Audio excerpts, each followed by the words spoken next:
America, wake up. If the US is losing the global initiative, then NATO is where this loss becomes impossible to hide. Today, we're breaking down something Washington doesn't like to discuss openly: the alliance America built is fracturing, politically, militarily, and strategically. But don't worry, officials keep repeating the word unity so often, they almost convince themselves it's real.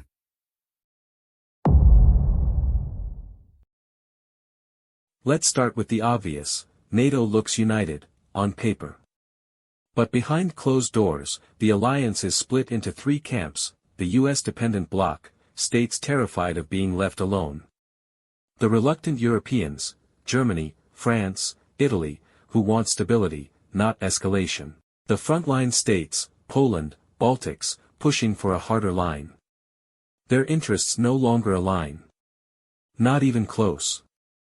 It's hard to maintain unity when half the members want to hit the brakes, and the other half are already leaning out of the window pulling the accelerator. Europe is exhausted. Militarily, economically, socially.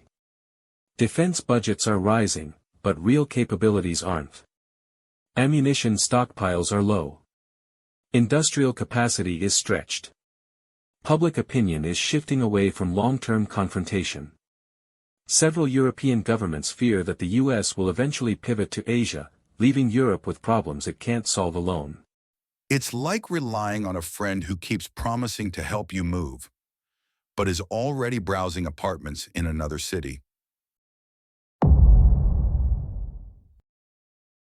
Washington still sees NATO as the backbone of American influence in Europe, but Europe increasingly sees NATO as a US-led structure based on US priorities, funded by US taxpayers, and vulnerable to US political shifts.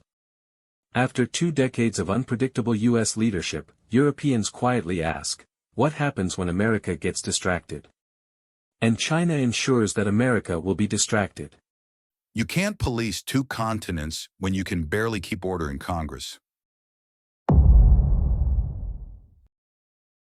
Here are the facts mainstream media rarely highlight: only a handful of NATO countries actually meet readiness standards.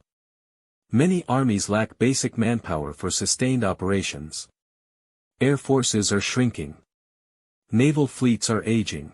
Europe cannot sustain a long, high-intensity conflict without the US, and let's be honest, without American logistics, satellites, cyber capabilities, and nuclear umbrella, NATO's military backbone doesn't exist. An alliance relying on one member for 80% of its critical capabilities isn't an alliance. It's a dependency program. Politics inside NATO are becoming unstable. Elections shift foreign policy every 12 to 18 months. Governments fall because of war fatigue. Publics protest military spending while economies stagnate. Some states openly question escalation. Others want NATO to intervene more aggressively.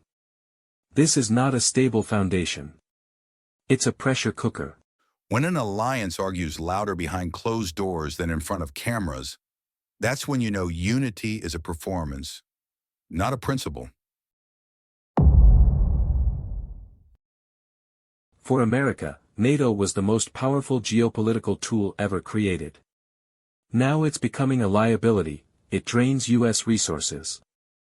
It limits US flexibility. It exposes the US to Europe's internal problems, and it distracts Washington from China, the real strategic challenger. This is how superpowers lose initiative, by supporting structures that no longer support them. And the bill always comes due, one way or another.